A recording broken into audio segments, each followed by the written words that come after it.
komiteya amadekari ya konferansı çaremin ya yekitiya rakandina jin em khiratina hamu mevane xwe û hemû hevkarê xwe rojnamevan dikin. Şxwe ev konferans dibin duruşmeya bi mêzekirina yere jê em ê bibin dengê şoreşa jin tên darxistin.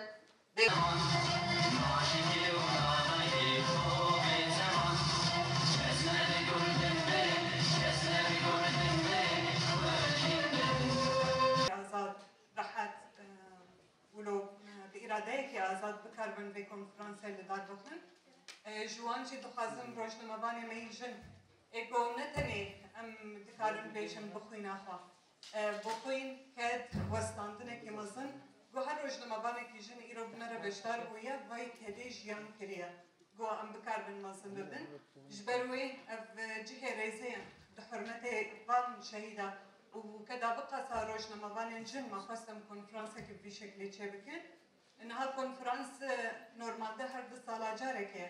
Lê ji ber bi şert û mercên Bakurojhilatê Sûrî yanî em dikarin bêjin hemin ber rojnamevanên jinin guhartinên mezin di rojhilata navîn de guhatî çêkirin hem guhartinên siyasî bûn, jiyosiyasî bûn got li ser erdnîgariya vê cîhanê giştî hatin jiyan kirin em jî parçek jê bûn. بۆ بەردەکە یەکتیا ڕاگەاندنا ژن ئارین سوێد هەلبەت ئەم ژی سەرنابێیەرە ژێ سپاسیا کەدا هەواڵ ئارین دکن بۆ 4 ساڵ دناوە زۆر و زەحمەتیە و دناوە خۆشی نەخۆشیە دمە 4 ساڵ هەردۆر دەرباسکردن ئەنها ژیش بۆ برێڤبرنا کۆنفرانسێ بێگومان پێویستیە مە بە هەلبژاردنا دیوانێ هەیە شخوایە دیوان ji 5 کەسان پێک دێ ji bo wê ne jî gerek em pêşniyarê hevala bigirin divê derbarê de kî cê xwe nava dîwana konferansê bigirin.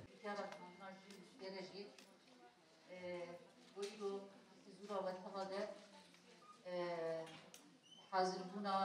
sed û pêncî delegî ji çapemeniya azad yere je em jî navê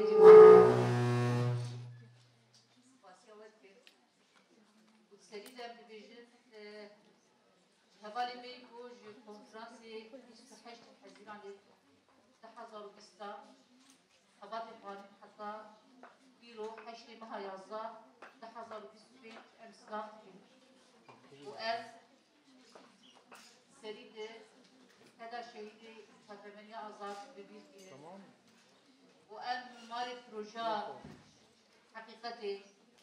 کدای حقیقتی ev civak van gela gehaştine asla zanebûnekî